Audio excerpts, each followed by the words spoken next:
ایک کلمہ ما اور ایک من، یہ دونوں اسم موصول ہیں، اور ما کا اطلاق غیر ذوی العقول کے لیے، یعنی ان چیزوں کے لیے جن میں عقل نہیں، پتھر ہیں، کنکر ہیں، درخت ہیں، زمین ہے، آسمان ہے، پہاڑ ہے،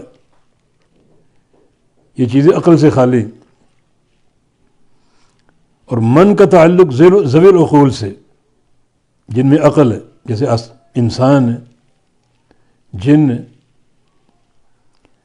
فرشتے ہیں،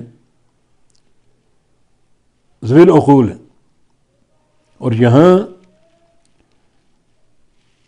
ما کا صیغہ استعمال ہے، یعنی غیر ذوی العقول کا، وہ مخلوقات جو عقل سے خالی.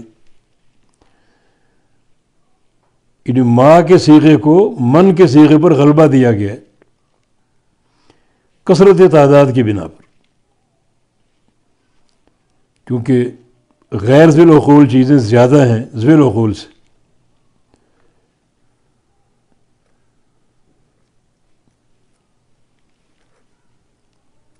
کثرت تعداد کی بنا پر آپ صحرا میں ہوں اکیلے تو ریت کے اربوں کھربوں ذرات آپ کے سامنے ہوں گے. تو اس سے اندازہ کیجیے، آپ کھڑے ہوں، درخت آپ کے پاس ہو، تو درخت کے ہزاروں پتے، آپ اکیلے ہیں اور وہ پتے ہزاروں کی تعداد میں ہیں.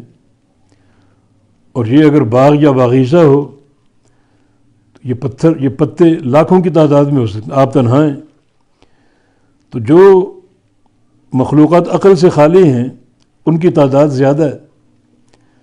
تو اللہ تعالیٰ نے یہاں ما کا صیغہ استعمال کیا جس کا تعلق غیر ذوی العقول سے،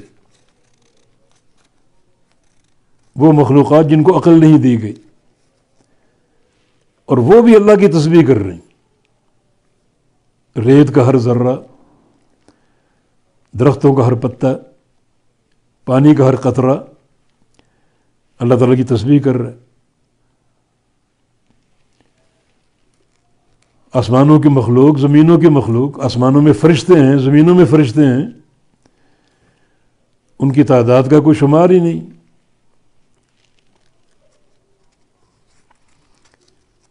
اور نبی علیہ السلام نے جب آپ سے پوچھا گیا کہ افضل الذکر کیا ہے، سب سے افضل ذکر، سب سے بابرکت ذکر، تو فرمایا مصطفیٰ اللہ لملائکتہ، یعنی سب سے افضل ذکر وہ جو اللہ تعالیٰ نے اپنے فرشتوں کے لیے پسند کی اور چن لیا. وہ کیا ہے؟ سبحان اللہ و بحمدہ. تو سبحان اللہ کلمہ تسبیح ہے، اللہ کا پاک ہونا ہر شریک سے، اولاد سے، بیوی سے، ہر نقص سے، سونا، اونگ، موت، فنا، عدم، ہر نقص سے پاک ہے. و بحمدہ، اس کی حمد کے ساتھ، یعنی سبحان اللہ یہ تمام صفات نقص کی نفی کر رہا ہے اللہ تعالیٰ سے. وبحمدہ یہ تمام صفات کمال کو اللہ کے لیے ثابت کر رہا ہے. جو بھی کمال ہے اللہ اس کا مستحق ہے، جو بھی نقص ہے اللہ اس سے پاک ہے.